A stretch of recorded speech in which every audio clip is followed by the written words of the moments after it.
Hello students, today we are going to read the chapter number 2 Kasturba Gandhi. तो यहाँ पे इस पूरे चैप्टर में कस्तूरबा गांधी जो कि मोहनदास करमचंद गांधी जी मतलब हम जिनको गांधी जी के नाम से जानते हैं उनकी वाइफ थी, उनके जीवन के बारे में यहाँ पे दिया गया। अभी तक हमने जहाँ पे भी पढ़ा है सिर्फ गांधी जी के बारे में पढ़ा है। यहाँ पे उनकी जो वाइफ थी कस्तूरबा गांधी, उनके जीवन के बारे में ये चैप्टर है। तो चलिए देखते हैं क्या बताया है हमें लेखक ने। तो स्टार्ट करते हैं। Kasturba Gandhi was the daughter of prosperous businessman of Porbandar Kathiawar. She was married at a very young age of 13 to Mohandas Karamchand Gandhi. Her father was a strong believer in the prevailing customs and traditions. He did not believe in education. After her marriage, it was her husband who taught her to read and write. In 1897, she joined her husband in South Africa and worked there till 1914. Along with her husband, she led the women's satyagraha there, for which she was imprisoned. मतलब कस्तूरबा गांधी जी जो थी पोरबंदर में काठियावाड़ करके एक जगह थी, वहाँ पे एक बहुत रिच बहुत संपन्न परिवार के व्यापारी थे, उनकी पुत्री थी। उनकी शादी जो है बहुत छोटे में हो गई थी, 13 साल की उम्र में उनका विवाह हो गया था। उनका विवाह हुआ था मोहनदास करमचंद गांधी जी के साथ। उनके पिताजी बहुत रीति रिवाजों में बहुत विश्वास रखते थे, इसलिए उन्होंने कस्तूरबा जी को बिल्कुल भी नहीं पढ़ाया था। लेकिन शादी के बाद उनके पति गांधी जी ने उनको पढ़ना लिखना सिखाया। 1897 में वे अपने पति के साथ दक्षिण अफ्रीका रहने के लिए चली गई और वहां 1940 तक काम करती रही। अपने पति के साथ उन्होंने महिलाओं के लिए सत्याग्रह किया और उसको लीडरशिप भी की, उसका नेतृत्व भी किया, जिसके कारण उनको बंदी बनाया गया था। ठीक है। अब on his return to India in 1915, Kasturba joined her husband Gandhi in the cause of the Indo workers of Champaran, Bihar, and took an active part in the No Tax campaign in Kaira, Gujarat in 1918. अब 1915 में वो भारत वापस आई। कस्तूरबा गांधी ने गांधी जी के साथ बिहार के चंपारण में जो नील पैदावार होती थी उसके अगेंस्ट में जो आंदोलन था वहां पे उनका अपने हस्बैंड का सपोर्ट किया। गुजरात में केरा में 1980 में टैक्स न देने के लिए आंदोलन किया और बहुत सक्रिय उनका पार्टिसिपेशन रहता था। ऐसा नहीं कि कभी चले कहीं नहीं गए, वो हमेशा रेगुलर पार्टिसिपेशन रखती थी इन सारी चीजों में।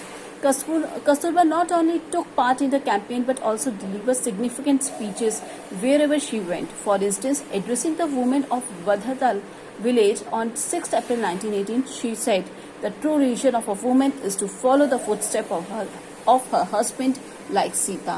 If she also encourages her husband to stick to the state pledges of non-payment of the revenue dues, her prolonging is sure to be brave and India will then win Swaraj." तो कस्तूरबा जी ने आंदोलन सिर्फ ऐसा नहीं था कि वो आंदोलन ही करती थी, जहाँ जरूरत होती थी वो वहाँ पे लेक्चर्स भी देती थी, भाषण भी देती थी।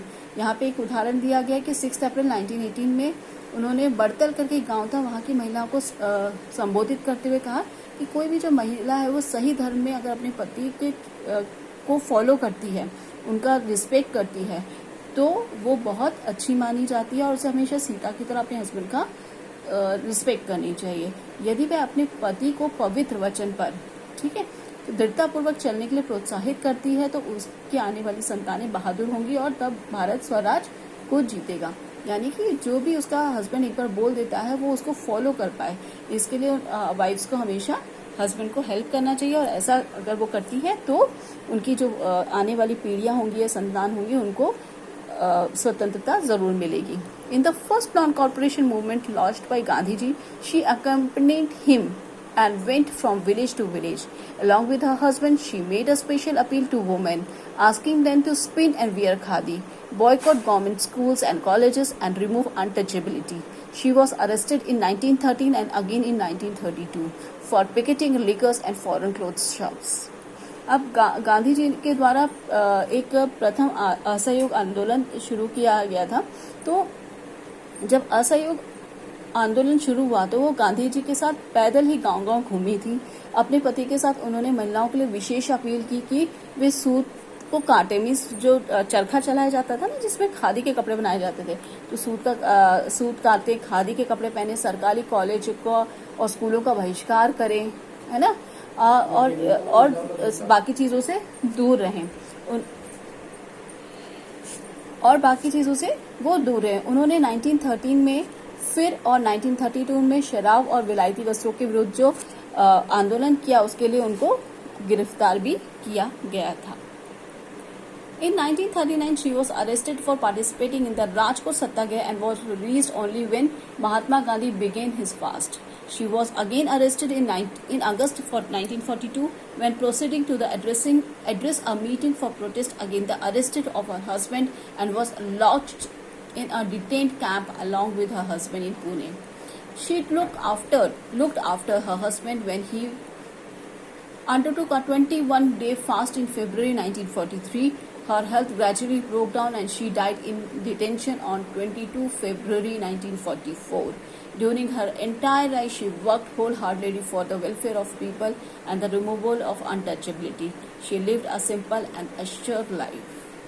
तो 1939 में राजकोट में सत्याग्रह में भी उन्होंने भाग लिया, जिसमें उनको गिरफ्तार किया गया था और तभी मुक्त किया गया था जब उनको रिलीज किया गया, जबकि गांधी जी ने फास्ट रखना स्टार्ट किया।